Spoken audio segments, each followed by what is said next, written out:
I'd be interested in hearing a little bit more about how you found Lachlan as a subject, because it seems to me that that could have been quite a challenging undertaking. He was a middling student, he was a good sportsman. Perhaps the thing that he was best at, or arguably best at, is actually rock climbing. He didn't do a lot of journalism. He's been somewhat ambivalent, it seems, about being CEO of the family business. How did you sort of find that? And actually, I might just ask a sort of prequel to that. Can you tell us a little bit more about the thesis that he wrote in his final year at Princeton University, given that there's a few academics who've gathered for this seminar today? Just tell us a bit more about the thesis. Yeah, so he focused on how, he studied Kant in philosophy at Princeton.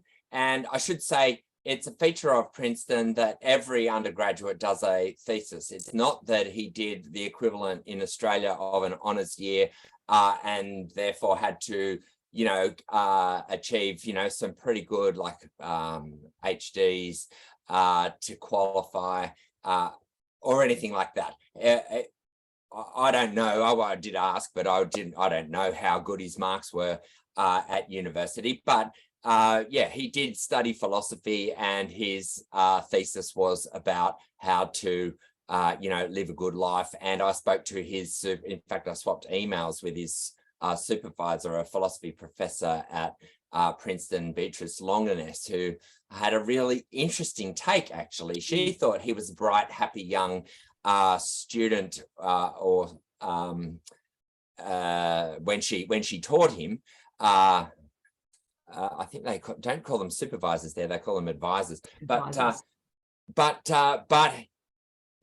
yeah, she thought that actually the role that he'd gone on to play as the CEO of Fox Corporation and the impact that they'd had, she thought the contribution of Fox to America's polarization was despicable, was the word she used. So it was interesting to track how there was actually a fantastic essay written about Lachlan's university years by journalist Peter Mars for The Intercept.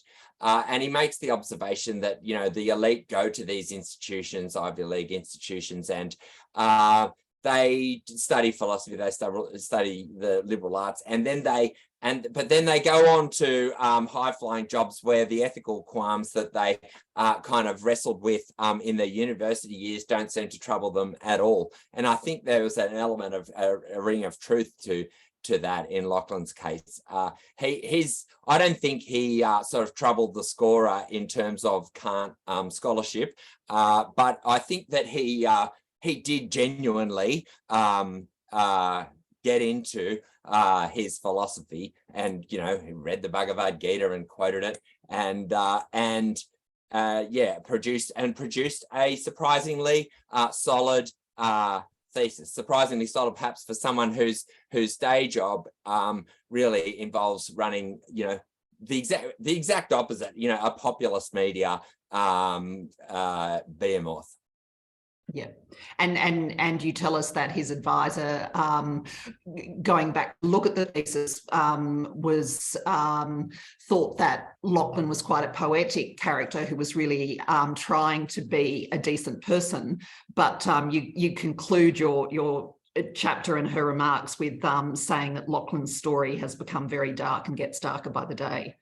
So let's hope that we all let our supervisors down. So a bit more, Paddy. So I'd like to hear more about how you found Lachlan as a biographical subject and the sort of challenges of that. Yes, and it's, actually the question you posed was a real dilemma for me, because he has kept a remarkable degree of privacy despite an entire life in the spotlight, if you like. It was confounding. He I suppose learnt early on to keep his opinions to himself, because he is kind of elusive. There are some early interviews when he first comes out. His first job inside the empire is when he comes here in the 90s, and he's a 22-year-old, and he does give some interviews in his 20s, and so one of the very kind of grand overarching questions that I think people are interested in with Lachlan is he left or right of his father? And, you know, Lachlan always in his early years described his politics as socially liberal, but economically conservative. And I was, you know, thoroughly briefed that he would still describe his politics that way. And in fact, he has given some comments in interviews at conferences and so forth where he has said that. He's very determined that you can't assume his politics are represented in the output of anything from whether it's Fox News or the Herald Sun or Sky here or the Oz. He is at pains to distinguish. In fact, the way it was explained to me, his view is if he starts spouting off about what his own personal opinions are, they'll be parroted by editors and producers around the empire, and that will lead to a diminution of the diversity of opinion and editorial line across the empire, which would be totally counterproductive. So he just doesn't talk that much. He doesn't give many interviews. As you say, he was a middling student. You know, I went looking through Princeton, the university newspaper. No presence. You might have thought, oh, he would try his hand at journalism. You know, if he's part of a media dynasty, nope.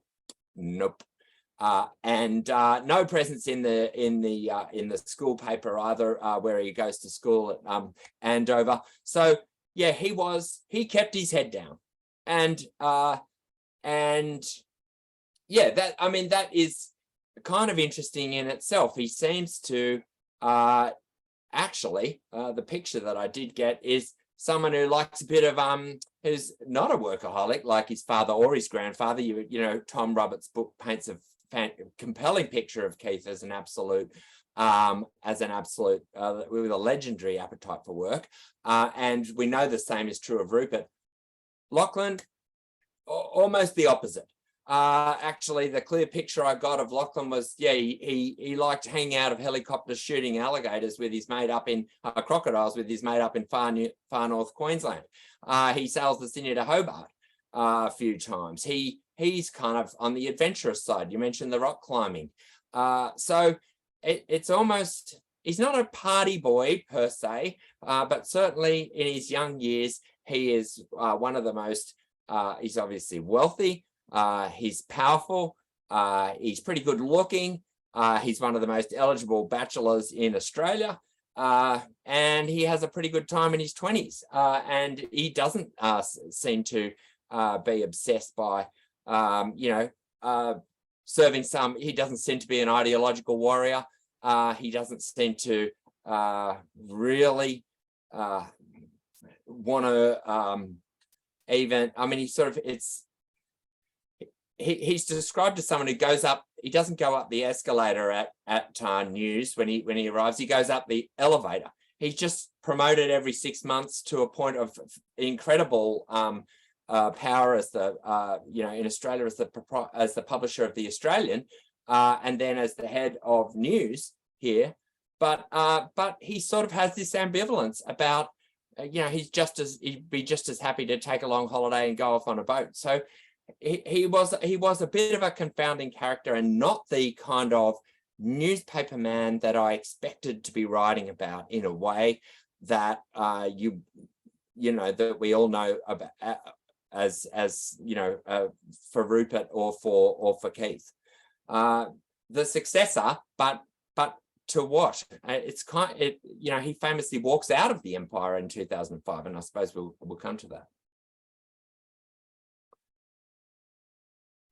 And he's perhaps slightly new age. He wants a work-life balance, and that's reflected partly in his decision to base himself in Sydney. He comes back here twice to base himself and his young family here.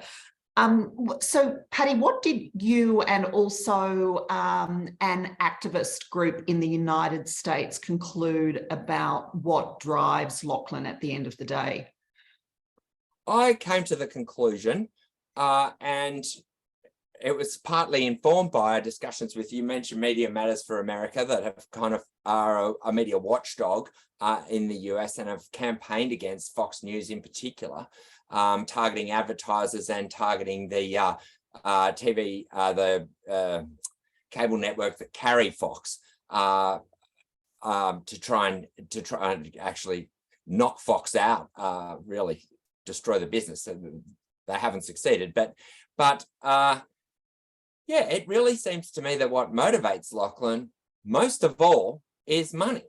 It really is success in business as measured by the accumulation of wealth. You know, I remember reading about James Packer, where in his biography written by Damon Kidney, the journalist at The Australian, he describes his fortune as, you know, and the amount of money that he makes as the scoreboard.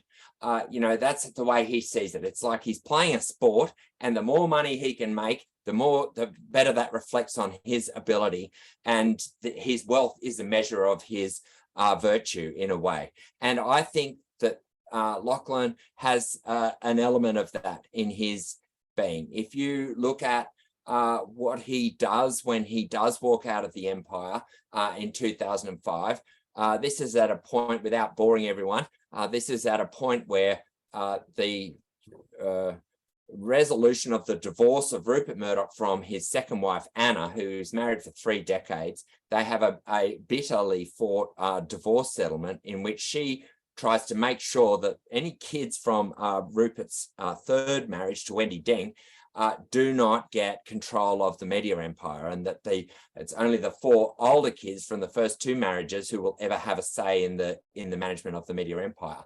And she leaves a lot of money on the table precisely so that those 4 kids will be the ones who determine the future of the News Corporation business. And at that point, when this is being resolved and fought out between Rupert and Anna, all of the 6 kids, because he had 2 with Wendy Deng, Grace and Chloe, all of the 6 kids got like $150 million US each.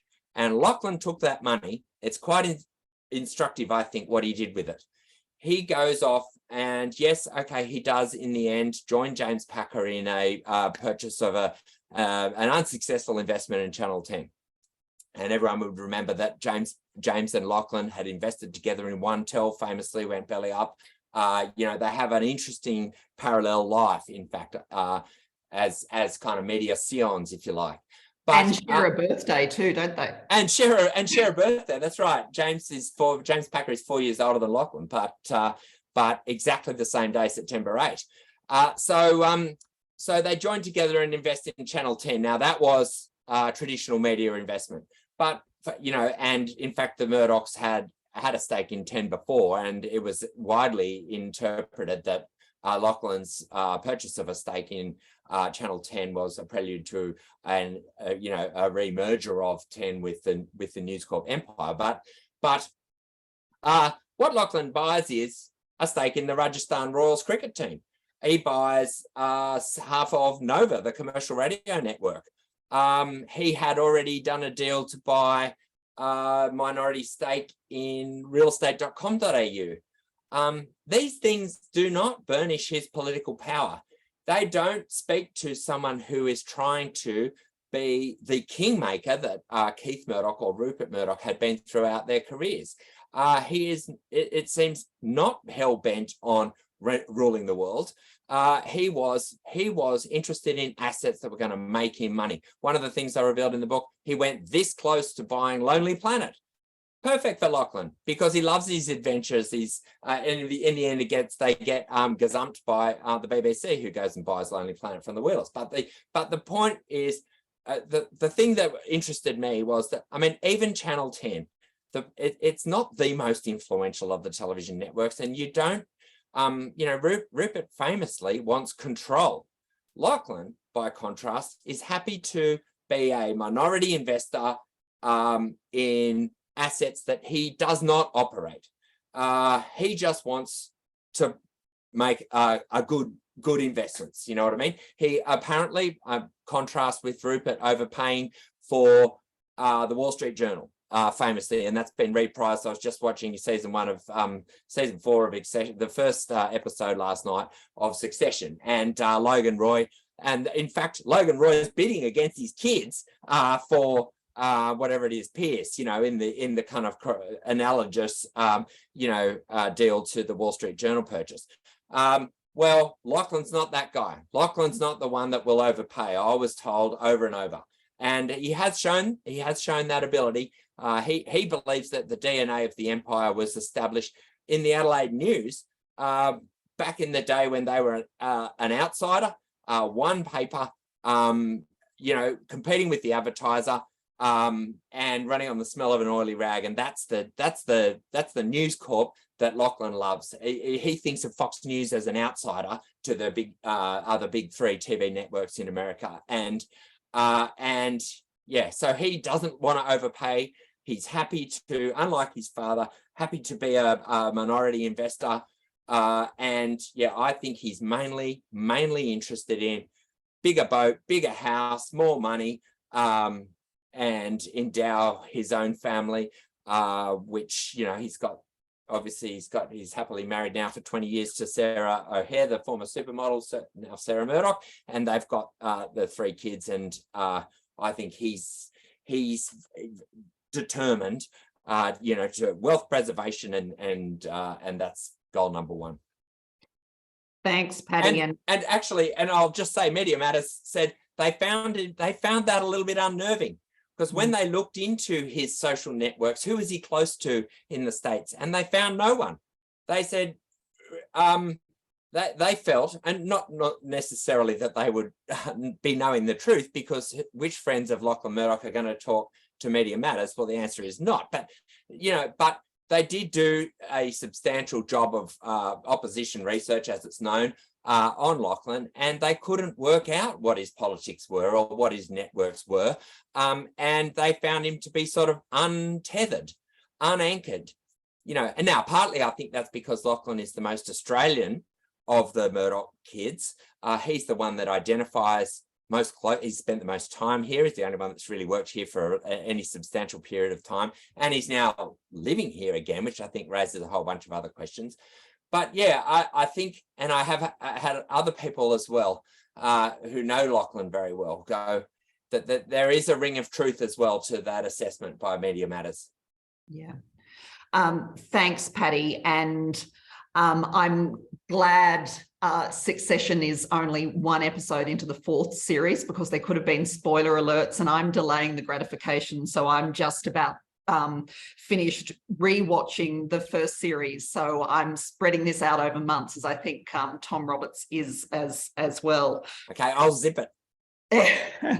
I do know that there was a scene with a handbag. I have heard that much. I've heard about the Burberry scene. I think the value of Burberry has gone right down in the last 48 hours.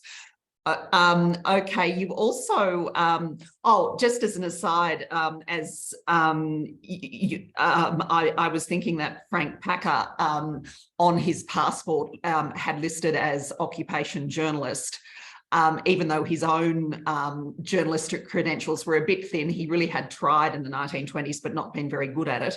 I don't think James or Lachlan would even bother. Journalism itself as a practice and a profession doesn't actually mean that much to them as businessmen. Well, Lachlan would never say that, and he talks about when Sir Keith was, for example, inducted into the Media Hall of Fame. Yeah. He speaks, and that it turns out to be, it's a great video for anyone who wants to watch it, because there is a hell of a lot of emotion in the room and in Lachlan's speech, because it happens to be the night after Dame Elizabeth had passed at the age of 103, and Lachlan is clearly full of he tells the story of how he had read that speech to her on her deathbed, this tribute to Keith, and the tribute is full of obviously praise and for his grandfather, who he clearly, I mean, the reason he came to Australia originally was because he was inspired by reading a biography, not Tom's, because that was 20 years too early, but a biography of Keith. Yeah, Keith did identify as a journalist all his life. But Lachlan, no, I don't think you can, and I don't think you can say he has ever been a journalist, even the way Rupert was. Even Rupert, I mean, Lachlan never had a byline, as far as I can tell, and I really pressed Lachlan's people to kind of to tell me, because I couldn't find one. I had the US Library of Congress searching. Nobody can find a byline, a story by Lachlan Murdoch.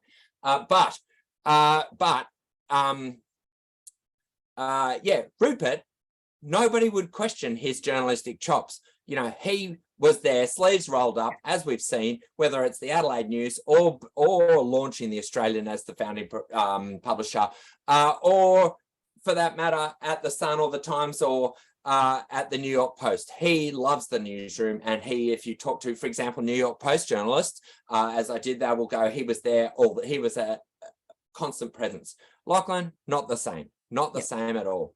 And I think it is something that Lachlan shares with James Packer, actually, although I think James is kind of contemptuous actually of journalists and the media, with exceptions, in a way that I don't think Lachlan is. But I do think that Lachlan, you know, his time as he did little stints as a cadet and in London, here, out and in the States, but I think he was very quickly and always destined to be management, be an executive, be the proprietor. Okay, so you talk about the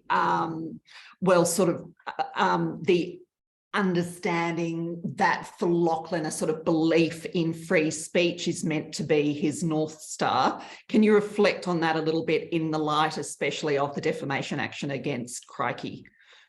Yeah, the way I came to kind of think of it is that for Lachlan, and it's a fundamental tenet of the Murdochs, I would think, that they believe the rest of the media is skewed liberal, or as left, as we would say here, or small L liberal, as they would say in the States, and that their role is to kind of provide some balance in the media. And that means skewing their coverage to be conservative. Now, that was not always the case for Rupert. Rupert was seen as left of centre when he bought the Sun in London. If you go back and read the clippings, that's what the expectation was, that he was gonna be, and he backs Whitlam in 1972 famously. But then he does a 180, and by the time of Thatcher and Reagan, Rupert is really on a kind of rightward trajectory. Now, I think Lachlan has done something similar. I mean, let's face it, Lachlan did donate $1 million to Mitch McConnell's Senate Leadership Fund. McConnell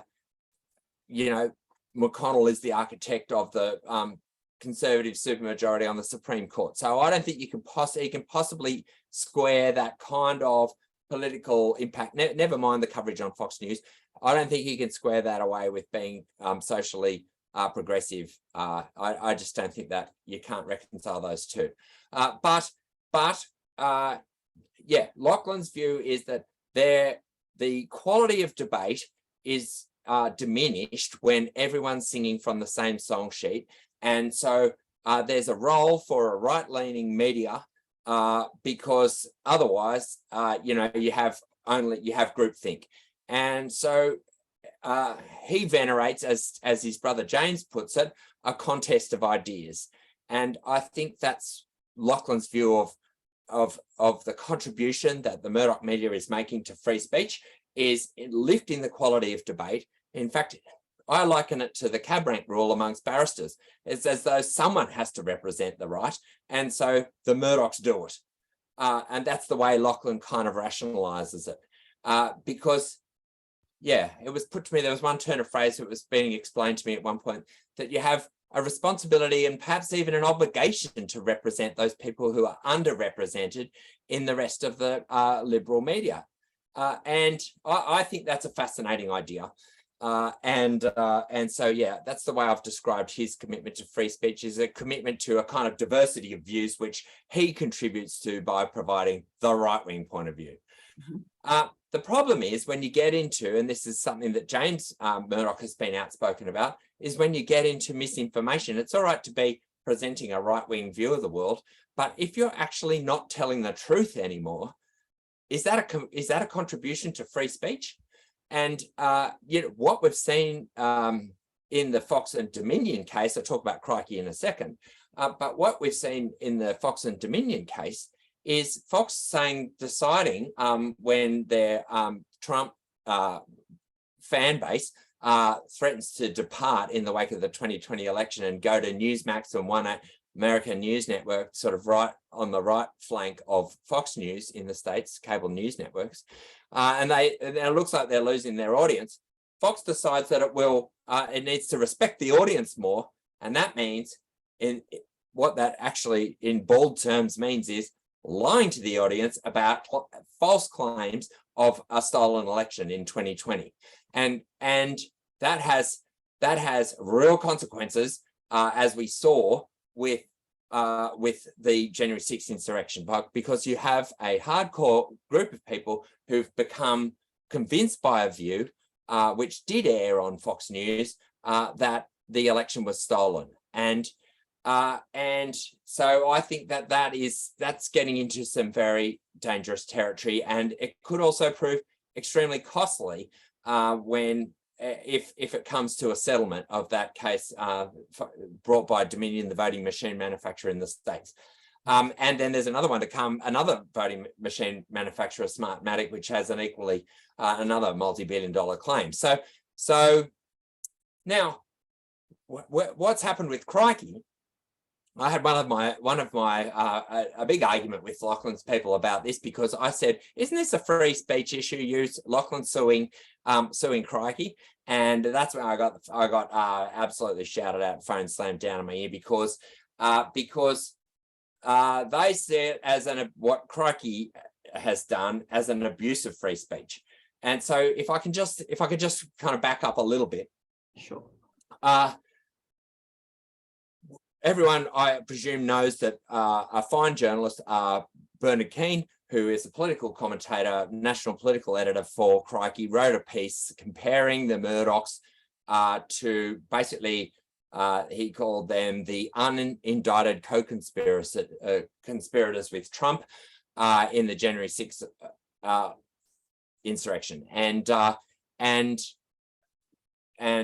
And he used the words, and the Murdochs and their slew of poisonous Fox News commentators, something like that. Don't quote me. But now the Murdochs, Lachlan has sued. Now, Rupert never sued a journalist. Rupert's view always was he had plenty of ways of responding to stuff he didn't like through his own media outlet, and it was a bad look for a media proprietor to sue a journalist. Lachlan has sued journalists. He sued one that I used to work with when they falsely said he was using the News Corp jet, even though he'd left the company. And it wasn't. It was actually his brother James. That was a clear mistake. He won a $50,000 payout from memory, and he donated that to charity. But his point was, don't write inaccurate articles about me that reflect on my interpretation. And from that point on, the media's been on notice. Lachlan is not the same as his father in that respect, and he will take legal action. He had threatened